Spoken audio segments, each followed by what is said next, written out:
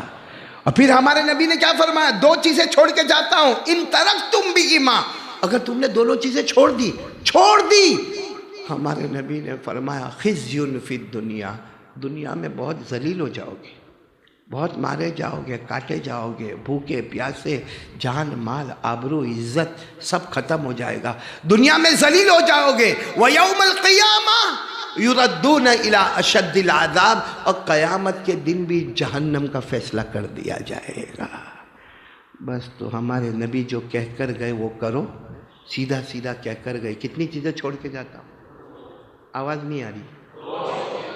تھام لوگے دنیا بھی اپنی جنت بھی اپنی, چھوڑ دو گے دنیا میں ذلیل اور آخرت میں جہنم. اللہ حفاظت فرمائے. تو اب دونوں ہاتھ اوپر کر کے بولو 2 چیزیں تھامنے کے لیے کون کون تیار ہے؟ بولو تیار ہے نا انشاءاللہ. اب سوال ہوتا ہے سب سے بڑا کویسچن ہے وہ 2 چیزیں کون سی ہے جو ہمارے نبی چھوڑ کر گئے؟ کیونکہ زمانہ بدل گیا, کھانا بدل گیا, رہنا بدل گیا, سماج بدل گیا, سوسائٹی بدل گئی, کمیونٹی بدل گئی, خاندان کے خاندان بدل گئے, کپڑے بدل گئے. وہ 2 چیزیں کون سی ہمارے نبی نے جو اس وقت چھوڑی جو اب بھی ہے, اور ہمارے نبی نے فرمایا اس کو تھام لے, دنیا بھی تیری آخرت بھی تیری. نہ تھامے تو دنیا میں بدنام اور آخرت میں جہنم. وہ 2 چیزیں کون سی ہے؟ صحابہ نے کان لگا کر پوچھا اللہ کے رسول وہ 2 چیزیں کون سی ہے؟ فرمایا نمبر 1 قرآن. بولو نمبر 1. آواز نہیں آ رہی آپ کی. بولو نمبر 1 قرآن. کہا یہ چیز چھوڑ کے جا رہا ہوں تمہارے درمیان میں. بولو کیا؟ قرآن. قرآن پڑھا ہم نے. ارے بولو نا بھائی, ہم نے آج کتنا, کل کی بات رہنے دو. یسٹرڈے کل کیا ہوا نہیں معلوم, ٹمورو کل کیا ہوگا نہیں معلوم. آج کتنا قرآن ہم نے پڑھا میرے پیارو. معاف کرنا اگر آپ کو برا لگے تو یہاں وہ جوان بیٹھے ہوں گے جنہوں نے قرآن کو ہاتھ بھی نہیں لگایا ہوگا. پڑھنا پڑھانا سمجھنا سمجھانا وہ چھوڑ دو, قرآن کو ٹچ سمجھتے ہو؟ ٹچ کیا؟ اور معاف کرنا برا نہیں ماننا, یہاں ایسے نالائق بیٹھے ہوں گے, میں میری طرف اشارہ کرتا ہوں, ایسے نالائق بیٹھے ہوں گے جنہوں نے آج پورے دن قرآن کو محبت سے دیکھا بھی نہیں ہوگا. حالانکہ ہمارے نبی فرماتے کچھ مت کر, محبت سے میرا قرآن دیکھتا جائے گا, اللہ تیرے گناہوں کو معاف کرتا چلا جائے گا. قرآن کیا چیز ہے؟ آج واقعہ سناؤ آپ کو, سناؤ ایک واقعہ سناؤ. ارے ہاں بولو نا, ارے ہاں بولو نا, ایسا کائے کو کرتے ہو؟ ناراض تو نہیں ہونا میرے سے؟ نہیں ہوں گے تو کیا کرو گے؟ کچھ نہیں کرو تو چپ چاپ سنا کرو نا. تو کتنے زمانے کے بعد بلایا. پہلے وہ ادریس بھائی میرے کو بلایا کرتے تھے, اس نے دیکھا ہے قاری احمد علی کم بخت کھاتا بہت ہے, تو ادریس بھائی نے بھی بلانا بند کر دیا. وہ اللہ جزائے خیر دے ہمارے حافظ اسماعیل کو, قاری عیسیٰ کو, کہ انہوں نے پھر واپس فون کیا تو میں حیران ہو گیا. اچھا واپی جانے کا میرے کو, میں بہار چلا جاؤں تو اتنی خوشی نہیں ہوتی جتنا واپی آتا ہوں تو خوشی ہوتی ہے. تو سنو گے بات, سنو گے نہیں انشاءاللہ. اب جو میں بات کرنے جا رہا ہوں نا, تھوڑے عقل حیران ہوگی, لیکن کرے کیا, ایسا ہوا تھا. معلوم کیا ہوا, مدینہ پاک میں گھر کی اوپننگ ہو رہی ہے. بولو مدینہ پاک میں کیا ہو رہا ہے؟ ایک گھر کی اوپننگ ہو رہی ہے. اچھا کس کے گھر کی اوپننگ ہو رہی ہے؟ وہ صحابی کا نام ہے حضرت عبداللہ. بولو کیا نام ہے؟ پورا نام ہے حضرت عبداللہ بن جابر. آپ لوگ صرف اتنا یاد رکھو, کیا نام ہے؟ حضرت. ان کے گھر کی کیا ہو رہی ہے؟ اوپننگ. آپ کو بھی معلوم ہوگا, ہمارے یہاں کوئی بلڈنگ کی اوپننگ ہو یا گھر کی اوپننگ ہو تو عالموں کو بلاتے ہیں. بولو بلاتے کہ نہیں بلاتے؟ پھر قرآن پڑھا جاتا ہے, پھر کھانا کھلایا جاتا ہے, پھر دعا ہوتی ہے. ہم لوگوں نے اس کو فارمیلٹی بنایا ہے. اگر اسی کو سوچے کہ مدینہ پاک میں بھی گھر کی اوپننگ ہوئی اور ہمارے نبی نے وہاں دعا کی اور صحابہ نے وہاں کھانا کھایا, یہ نیت سے گھر کی اوپننگ کرو, قدم قدم پر سنت کا ثواب ملتا چلا جائے گا. کریں گے؟ بولو کریں گے انشاءاللہ. اچھا ہمارے یہاں تو بڑے بڑے گھر, بڑے بڑے بنگلے ہوتے, وہ تو وہاں مدینہ پاک میں حضرت عبداللہ نے ایک چھوٹا سا جھوپڑا بنایا اور دوڑتے دوڑتے اللہ کے رسول کے پاس آئے. کوئی آرکیٹیکٹ نہیں, کوئی کانٹریکٹر نہیں, فرمایا میں نے ہی بنایا ہے مکان, مٹی کا مکان بنایا ہے, بہت اچھا خوبصورت مکان بنایا ہے. اور کیا کہا معلوم, اللہ کے رسول آپ آؤ اور دعا کرواؤ. کیا کرو؟ دعا. اور کہا ہمارے نبی آپ فکر مت کرو, جس کو لے کر آنا ہے لے کر آؤ, ہم نے کھانا بہت پکایا ہے. تو ہمارے نبی صلی اللہ علیہ وسلم نے اعلان کیا, چلو چلو چلو چلو, عبداللہ کے گھر دعوت ہے, عبداللہ کے گھر دعوت ہے, عبداللہ کے گھر دعوت ہے. اب سب پورا مجمع وہاں پر آیا. اب گھر چھوٹا اور پبلک, تو کیا کرے بھائی, گھر چھوٹا ہے, اللہ کے رسول صلی اللہ علیہ وسلم آ کے بیٹھ گئے. اب پبلک زیادہ ہے تو آدھی اندر اور آدھی پبلک. یہی ہوگا, ہم نے جمعہ میں بھی دیکھا کہ نہیں ہوتا, ایسا ہی ہوتا. آدھا مجمع کہاں ہوتا ہے؟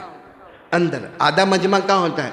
اب سننا, ہمارے نبی صلی اللہ علیہ وسلم آئے, اب دعا ہوگی, اس کے بعد کھانا ہوگا.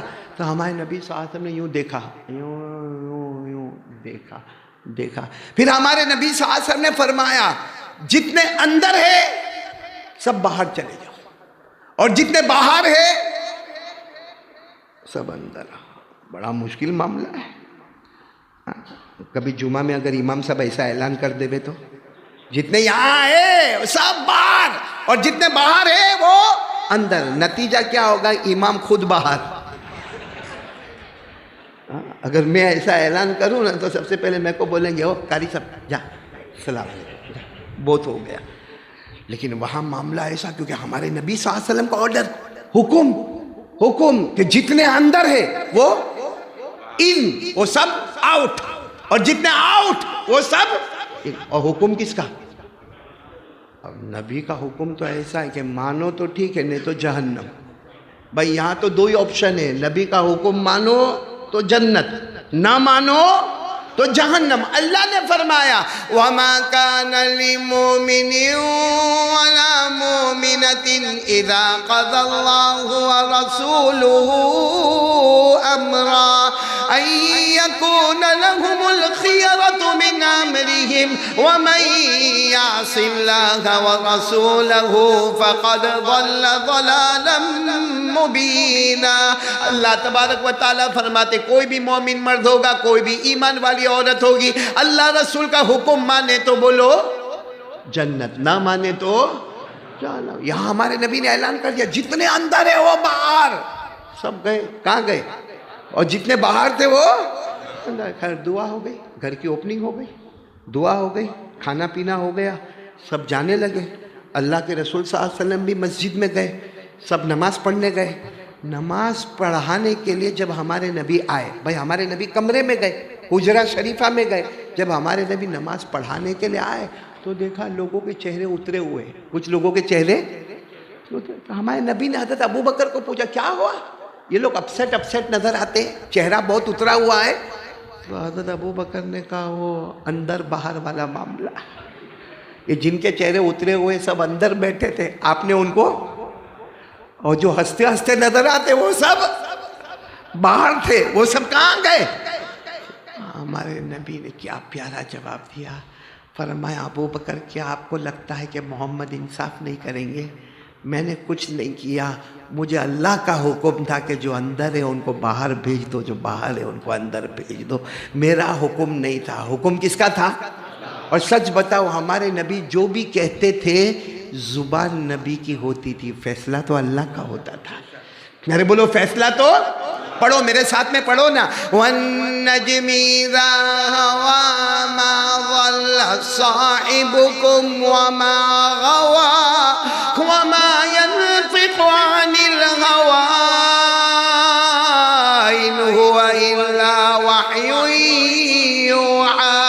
اللہ تبارک و تعالیٰ فرماتے میرے مصطفیٰ کہتے جاؤ، بولتے جاؤ، فرماتے جاؤ، کلام تمہارا ہوگا، زبان تمہاری ہوگی، فیصلہ ہمارے نبی نے کہا میں کیا کرتا، اللہ کا حکم تھا، جتنے اندر ہے باہر، جتنے باہر ہے اندر۔ اور ہمارے نبی نے کہا میں نے خود اللہ کو پوچھا کہ اللہ ایسا کیوں، اللہ ایسا کیوں، جو بیچارے اندر بیٹھے ان کو کہہ دو کہاں جائے، باہر، اور جو باہر ہے ان کو کہو اندر ہے، اللہ ایسا کیوں؟ اللہ نے فرمایا میرے مصطفیٰ جو باہر بیٹھے ہیں ان کے سینے میں قرآن ہے۔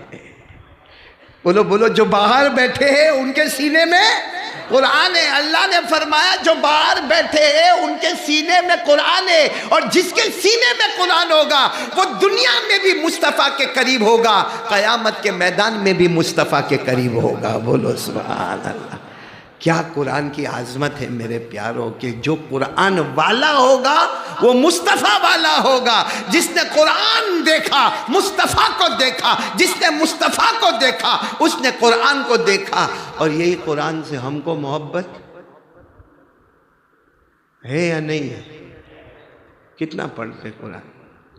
آج میں زیادہ لمبی بات نہیں، آپ لوگوں سے ایک وعدہ لینے کے لیے آیا ہوں کہ روزانہ آدھا گھنٹہ قرآن کو دیں گے انشاءاللہ۔ جوان ہوئے کہ بوڑھا ہوئے بھائی دیں گے نا آدھا گھنٹہ؟ نہیں کون کون تیار ہے قرآن کو آدھا گھنٹہ آدھا گھنٹہ؟ اور آپ کو معلوم ہے ایک بات آپ کو بتاؤں، آپ کی عقل حیران ہو جائے گی کہ صحابہ کو قرآن سے کتنی محبت تھی۔ ایک مرتبہ حضرت علی اور حضرت فاطمہ، کون؟ اللہ کی قسم کھا کے کہو ایسے میاں بیوی کہاں ملیں گے؟ حضرت علی شیر خدا، اور بیوی کون ہے؟ عزت والے ابا کی عزت والی بیٹی، کون؟ حضرت فاطمہ۔ بلکہ علماء کا فیصلہ ہے قیامت تک عورتیں آئے گی مگر فاطمہ کا کوئی مقابلہ نہیں کر سکتا۔ بولو فاطمہ الزہرا بنت محمد صلی اللہ علیہ وسلم رضی اللہ تعالی عنہا کا کوئی مقابلہ کیوں نہیں کر سکتا؟ کیونکہ ہمارے نبی نے فرمایا فاطمۃ بضعۃ منی من آذاها فقد آذانی ومن اغضبها فقد اغضبنی ومن ارابها فقد ارابنی۔ ایک مرتبہ ہمارے نبی نے فرمایا فاطمہ میرے بدن مبارک کا مبارک ٹکڑا ہے، جس نے فاطمہ کو ستایا مجھے ستایا، جس نے ان کو غصہ دلایا مجھے غصہ دلایا۔ ہمارے نبی نے فرمایا سیدۃ النساء اہل الجنہ فاطمہ رضی اللہ تعالی عنہ۔ ہمارے نبی نے فرمایا ساری عورتیں جنت میں جائے گی، اعلان ہوگا ساری عورتیں جنت میں آ گئی۔ اب ساری عورتوں کی امیرن رئیسن سردارن آئے گی، ساری عورتیں مڑ کر دیکھے گی تو نبی کی بیٹی فاطمہ آ رہی ہوگی۔ بولو سبحان اللہ۔ پوری کائنات میں عورتوں میں سب سے پہلا نمبر کس کا؟ بولو حضرت فاطمہ کا۔ حضرت علی اور حضرت فاطمہ دونوں بیٹھے ہیں۔ حضرت علی نے اچانک پوچھا فاطمہ، او فاطمہ، اپنی بیوی کو پوچھا، ہم لوگ بھی پوچھتے ہوں گے، اپنی بیوی کو پوچھا فاطمہ کو، فاطمہ شادی کو زمانہ ہو گیا، بچے ہو گئے، تم نے کبھی کوئی چیز مجھ سے مانگی نہیں، تم نے کبھی کوئی چیز مجھ سے، کیا بات ہے، میں تمہارا شوہر ہوں، ایز اے ہسبینڈ میں شوہر ہوں، کبھی تو تم بیوی کی طرح مجھ سے کچھ تو مانگو، بچے ہو گئے، شادی ہو گئی ہماری، تم نے کبھی کچھ مانگا نہیں۔ حضرت فاطمہ نے کہ آنکھوں میں آنسو تھے، فرمایا جب میرے ابا نے مجھے رخصت کیا تھا، ابا کون؟ محمد رسول اللہ، ہمارے نبی نے جب مجھے رخصت کیا تھا تو مجھے کہا تھا علی کو پریشان مت کرنا، علی بہت نمازی ہے، تقوی والے ہیں، پرہیزگار ہے، ان کے پاس سامان کم ہے مگر دل میں ایمان بہت بھرا ہے، میرے علی کو کبھی پریشان مت کرنا، ایسا کام مت بولنا کہ جس سے علی پریشان ہو جائے۔ حضرت فاطمہ کہتی اسی دن سے میں نے ارادہ کر لیا زندگی بھر آپ کے نکاح میں رہوں گی مگر کچھ نہیں مانگوں گی آپ سے کچھ مانگوں گی نہیں. تو حضرت علی نے کہا لیکن فاطمہ میں ہسبینڈ ہوں، شوہر ہوں، کچھ تو مانگو میرے کو اچھا لگے گا، کچھ تو مانگو میرے کو. ہماری بیوی مانگتی ہے ہم سے کہ نہیں؟ ہے کر کے کا کو بیٹھے ہو، مانگتی ہے تو ہاں بولو نہیں تو منع کرو. مانگتی ہے، ایسا مانگتی ہے حالت خراب کر دیتی ہے. بڈھے کی حالت خراب ہو جاتی ہے، ہوتی کہ نہیں؟ اور ہماری بیوی تو کیسا مانگتی معلوم ہے، وہ کہیں پڑوس وڑوس کے گھر میں کچھ کارپیٹ وارپیٹ دیکھ کر آئے گی، اب آ کر منہ چڑھا کے بیٹھے گی. ہم بھی گھر جا کے کہیں گے ارے صبح تو سب اچھا معاملہ تھا، یہ اچانک شام کو منہ کو چڑھ گیا. تو دھیرے سے پھر بولے گی گئی تھی وہاں پڑوس میں کیا کارپیٹ ہے، ارے ہمارا گھر تو دیکھو کیسا، گھر کی حالت تو دیکھو کیا. تو بیچارہ میرے جیسا مولانا کیا بولے گا، وہ بزنس مین ہے بھائی، اس کا بڑا کاروبار ہے، اس کا اچھا انکم اچھی ہے. اب میں مولانا آدمی بھائی، مولانا کی کتنی پگار ہوئے، وہ بھلے اچھے سے اچھا کارپیٹ لے کر آوے، ہم تھوڑی کارپیٹ لا سکتے. تو کیا کہتی معلوم، وہی تو میری قسمت پھوٹی تھی جو میرے باپ نے تیرے ساتھ نکاح کرایا. یہ ہماری بیوی کا جملہ، وہ قسمت پھوٹی تھی کہ جس دن سے آئی ہوں دکھ ہی دکھ دیکھا، میں نے گھر میں سکھ دیکھا ہی نہیں. ہمارے نبی نے فرمایا یہ عورتیں آج بھی، یعنی ہمارے نبی اپنے زمانے میں کہہ رہے، یہ عورتوں کا جملہ ہے کہ جب سے یہ گھر میں آئے ہو اللہ اللہ میں نے دکھ ہی دکھ دیکھا، میں نے سکھ کی روٹی کھائی نہیں. حالانکہ کم وقت آئی تھی 40 کلو کی تھی، ابھی 80 کلو کی ہو گئی ہے. صحیح کہہ رہا ہوں غلط کہہ رہا ہوں؟ میرے ساتھ ایک واقعہ ہو گیا، بولوں؟ ارے بولوں؟ ہاں میرا واقعہ سننے کا بہت اچھا لگتا ہے. ہو گیا، ارے کیا معلوم، میں پہلے نا میری بیوی کا بیان میں بہت کچھ بولتا تھا. ایک دن کیا ہوا، میں احمد آباد سے بیان کر کے آیا تو آتے آتے صبح کے 4 بج گئے. دروازہ کھٹکھٹایا، بیوی نے دروازہ کھولا، گھر میں آیا، دیکھا تو گھر میں میری بیوی کا موبائل چل رہا ہے اور اس میں وہی باتیں چل رہی. کتنی دیر تک تو کمرے میں گیا بھی نہیں میں نے کہا باہر بھی پریشان میں، گھر میں بھی پریشان. میں میرا واقعہ آپ کو سناؤں. میرے پاس ایک جوان آدمی آیا، جوان یعنی میرے خیال سے 20-22 سال یا 25 سال، زیادہ سے زیادہ 28-30 سال کا جوان ہوگا. آ کے میرے کو کیا بولتا ہے، قاری صاحب تعویذ دو نا، تعویذ. میں نے کہا کیا ہوا کیا؟ میری بیوی بھاگ گئی. کیا بولا؟ میری بیوی. اور اتنا روئے. میں نے کہا اس میں روتا کائے کو ہے، صاف صاف بول.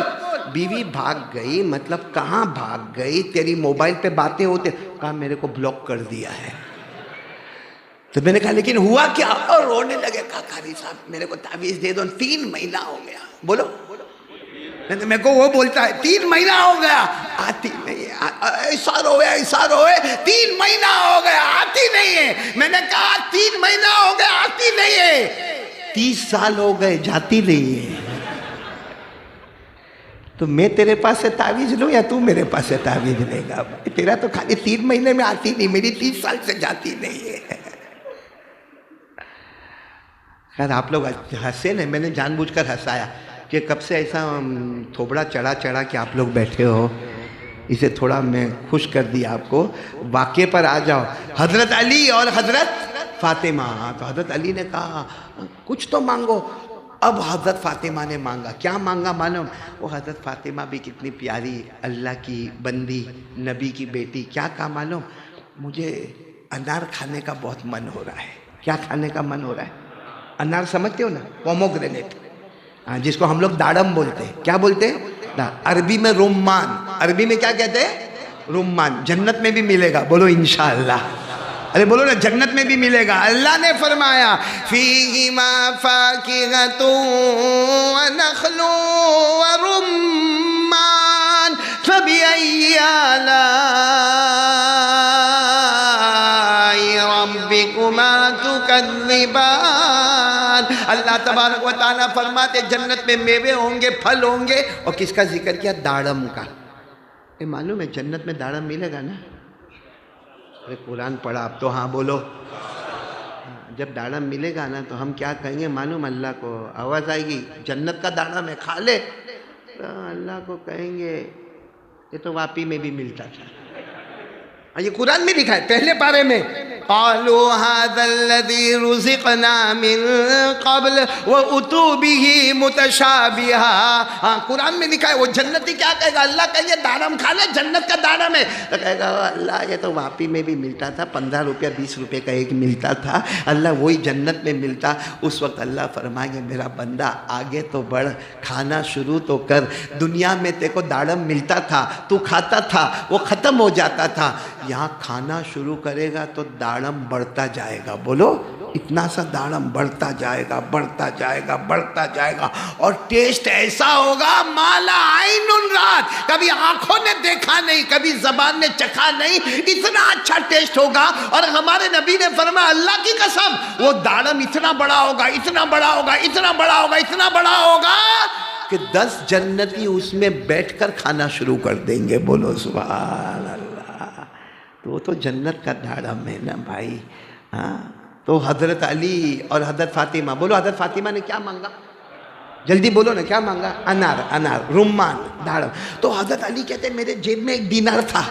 ایک دینار اچھا ہوتا ہے سونے کا. ہاں تو حضرت علی کہتے ہیں میرے جیب میں تھا، میں نے سوچا یوں گیا مدینے کی بازار میں، یوں انار خریدا اور یوں لے کر آیا، پھٹافٹ کام ہوگا. حضرت علی کہتے ہیں میں ابھی لایا فاطمہ، ابھی لایا. حضرت علی نکلے، گھر کے باہر نکلے، بازار کی طرف گئے، جا کے نے انار خریدا. ایک دینار کا تو بہت شاندار انار آیا. وہ انار لیا اور حضرت علی کے پاس لمبا جبہ تھا، وہ لمبے جبے میں انار کو باندھا اور اس کے بعد گھر کی طرف آنے لگے. ابھی تو گھر آنے والا تھا کہ کسی نے آواز دی پیچھے سے، علی. تو حضرت علی نے یوں پیچھے مڑ کر دیکھا تو کوئی بوڑھے میاں تھے. کیا کہتے معلوم؟ حضرت علی بھوکا ہوں، میں بھوکا ہوں، میں نے کھانا نہیں کھایا ہے. میری بیوی بھی بہت بری ہے، وہ بھی معذور ہے، معذورہ ہے، اس نے بھی کھانا نہیں کھایا ہے، کچھ دے دینا. تو علی نے فرمایا لیسا عندی درہم ولا دینار. حضرت علی نے کہا میرے پاس پھوٹی کوڑی نہیں ہے، درہم بھی نہیں، دینار بھی نہیں، اس وقت میرے پاس کچھ بھی نہیں ہے، بعد میں کبھی آئے گا تب دے دوں گا. حضرت علی جانے لگے تو بوڑھے نے کیا کہا؟ وہ ہے نا تمہارے پاس کیا؟ حضرت علی نے صاحب کہہ دیا وہ بیوی نے منگایا ہے. کس نے منگایا ہے؟ کہا تم تو جوان ہو، بعد میں بھی لا کے دے دو گے، میں بوڑھا آدمی کہاں کا گرمی میں جاؤں گا، کیسی چلچلاتی گرمی ہے، اور بوڑھی ماں گھر میں، بوڑھی بیوی گھر میں ہے، وہ بھی بہت بھوکی ہے. حضرت علی نے دے دیا. کیا دے دیا؟ اب گھر گئے، دروازہ کھٹکھٹایا. جیسے حضرت فاطمہ نے دروازہ کھولا، بیوی ہوتی، چہرہ دیکھ کر سمجھ گئی کچھ گڑبڑ ہوا ہے. بیوی بہت ہوشیار ہوتی ہے، چہرہ دیکھ کے سمجھ جاتی ہے کچھ نہ کچھ. ہماری بیوی بھی سمجھ جاتی ہوگی کچھ نہ کچھ لوچا کر کے آیا ہے. اب حضرت فاطمہ بھی سمجھ گئی، پوچھا کیا ہوا؟ اب حضرت علی نے دھیرے دھیرے کہانی سنانا شروع کیا. اتنی بات پر حضرت علی آئے کہ بوڑھے میاں نے مانگا تو میں نے وہ انار کہ دیکھا کہ کوئی دروازے کے پاس آواز دے رہا ہے، علی علی. تو حضرت دروازہ تو کھلا ہی تھا. حضرت علی نے یوں پیچھے مڑ کر دیکھا، معلوم کون؟ حضرت سلمان فارسی. بولو سبحان اللہ. حضرت علی نے کہا او ہو السلام علیکم. وعلیکم السلام. سلمان فارسی. تو حضرت سلمان فارسی بڑا ٹھیلا لے کر آئے تھے. کہا پیارے نبی نے 9 انار بھیجے ہیں. کتنے؟ 9 انار بھیجے اور تمہارا نام لے کر بھیجا ہے. حضرت علی کے چہرے کا رنگ بدل گیا. کہا غلط ایڈریس پر آ گئے. حالانکہ ہم ہوتے تو ارے لا بھائی لا. پیچھے بیوی حضرت فاطمہ بھی دیکھ رہی اور حضرت علی کہہ رہے سلمان.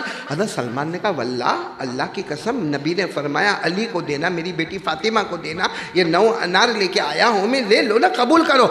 علی نے کہا واپس لے کر جاؤ، غلط ایڈریس پر آ گئے ہو. تو حضرت سلمان فارسی نے کہا کیسی باتیں کر رہے ہو، غلط ایڈریس پر آ گیا، تمہارے ایڈریس پر آیا، تمہارے گھر میں آیا. 9 کتنے؟ حضرت علی نے کہا علی غلط ہو سکتے ہیں، سلمان تم غلط ہو سکتے ہیں، لیکن میرا اللہ کا کلام غلط نہیں ہوگا. اللہ نے فرمایا 1 دو گے تو 10 لوگے، 9 کیسے قبول کروں گا؟ میں نے راستے میں کتنے انار دے کے آیا ہوں؟ 1، اور 1 کے بدلے میں قرآن نے کہا ہے 10، تو 9 کیسے؟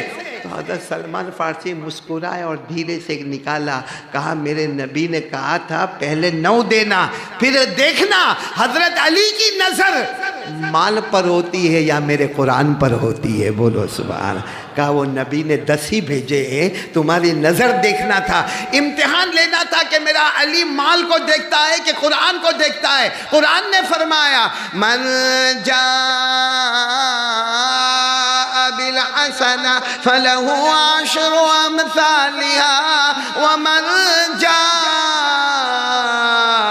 بالسیئہ فلا یجزا الا مثلها وهم لا یظلمون۔ اللہ تبارک و تعالیٰ نے فرمایا جو ایک دے گا اللہ کتنا دیں گے؟ حضرت علی کے بارے میں حضرت سلمان نے کہا علی مان گئے، تمہاری نظر مال پر نہیں ہے، تمہاری نظر قرآن پر ہے۔ تو میرے پیاروں، وہ قرآن سے ہم کو کیوں محبت نہیں ہوتی بھائی؟ ہماری نظر بھی قرآن پر نا، علی کی نظر مال پر نہیں، کس پر تھی؟ قرآن پر۔ ہماری نظر قرآن پر نہیں، موبائل پر۔ رات کو 1 بجے 2 بجے ہمارے جوان کو پوچھو، موبائل میں سنیپ چیٹنگ، پب جی، گیم، ایپیسوڈ۔ معاف کرنا، ہمارے جوان موبائل پر اتنا ننگا گیری کرتے، اتنی ننگا گیری کرتے کہ اس وقت اگر اس کی بیوی اس کو دیکھ لے وے یا اس کی ماں اس کو دیکھ لے وے تو ماں بولے میں نے ایسا بیٹا پیدا نہیں کیا تھا جو ایسا کام کرتا ہے۔ موبائل پہ زنا ہوتا ہے، موبائل پہ چوری ہوتی ہے، موبائل میں غیبت ہوتی ہے، موبائل میں چغلی ہوتی ہے، موبائل میں بلیک میل ہوتا ہے، موبائل میں جوا کھیلا جاتا ہے۔ موبائل کی وجہ سے ہماری ماں ہم سے ناراض ہے، ہمارا ابا ہم سے روٹھا ہوا ہے، موبائل کی وجہ سے بیوی کا بھروسہ اٹھ گیا ہے۔ السلام علیکم دوستو، امید کرتا ہوں کہ آپ سبھی حضرات کو قاری احمد علی صاحب کے بیان اچھے لگے ہوں گے۔ اگر اچھا لگا ہے تو ہمارے چینل کر دینا سبسکرائب اور ویڈیو کر دینا لائک۔ ملتے ہیں نیکسٹ ویڈیو میں، خدا حافظ۔